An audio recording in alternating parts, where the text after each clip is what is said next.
The neighborhood friend. I'd always looked forward to Mischief Night with a mix of excitement and apprehension. It was the one night of the year when my friends and I could unleash our mischievous side. Our teenage hormones demanded it. Little did I know that one particular Mischief Night would become the stuff of nightmares. The night was chilly, and a low-hanging fog added an eerie touch to the scene. My friends, Mike, Sarah, and Alex, and I had gathered at the house, armed with shaving cream, eggs, and rolls of toilet paper. Our first target was the old Mr. Jenkins, the crotchety neighbor at the end of the street. He was known for his obsession with the lawn and his habit of yelling at kids for stepping on it. As we approached his house, we whispered excitedly about the pranks we'd pull.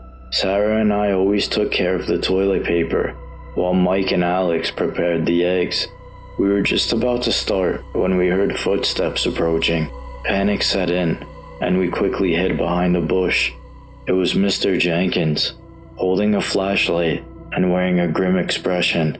We watched in silence as he examined the toilet paper and broken eggshells, his anger evident. But what he did next was one of the scariest things I'd ever seen. He muttered something under his breath, something that sounded like a incantation, and then he blew out the candle on his porch. The moment the candle extinguished, I swore I heard a strange, otherworldly noise, like a whispering wind. Our eyes widened in fear as we watched Mr. Jenkins slowly fade into his doorway, straight into the darkness. With trembling hearts, we waited until we were certain that he'd vanished into his house completely. Terrified and in disbelief, we fled from his yard, leaving our prank supplies behind. Our excitement had turned into pure terror that night. We ran back to my house and locked ourselves inside, trying to make sense of what we just heard. We couldn't really explain it.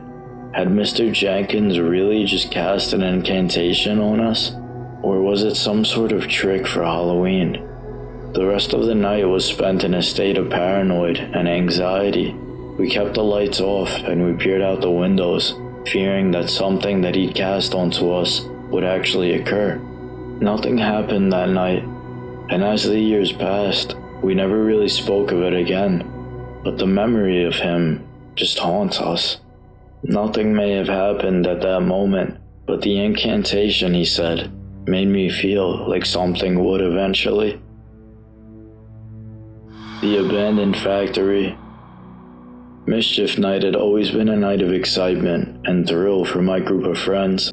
This year, we decided to step up our game and target the creepiest place in town, the old abandoned factory on the outskirts. The factory had been vacant for decades, rumored to be cursed by the tragic accidents that had occurred there in the past. As the moon hung low in the sky, casting eerie shadows, we approached the looming dilapidated building. Its broken windows and graffiti-covered walls made it the perfect canvas for our mischievous plans. Armed with spray paint and firecrackers, we entered cautiously, our nerves tingling. Inside, the factory was a labyrinth of rusty machinery and decaying corridors. We laughed nervously, trading ghost stories and daring each other to go deeper into the darkness. That's when we heard it, a faint, distant sound like footsteps echoing through the halls. We froze, our eyes wide with fear. None of us had made a sound, and we were certain that no one else should be in this forsaken place. The footsteps drew closer, slow and deliberate. Panic set in as we realized that someone or something was approaching us. In a flurry of whispers, we decided to hide in a small storage room, praying that the intruder would pass us by. We turned off our flashlights and huddled together in the darkness, our hearts pounding. The footsteps grew louder, and the tension in the air was suffocating. Suddenly, the footsteps stopped just outside of our hiding spot. We held our breath, straining our ears to catch any sound or clue about our unexpected guest. Through the stifling silence, we heard a soft, guttural whisper, "Who's there?"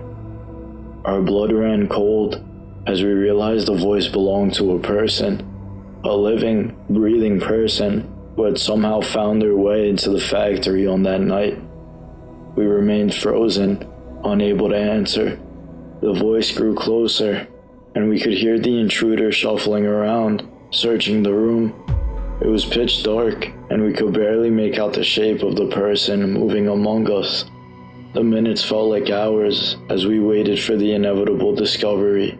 Then, just as suddenly as they'd appeared, the footsteps retreated, and the whisper faded into the distance.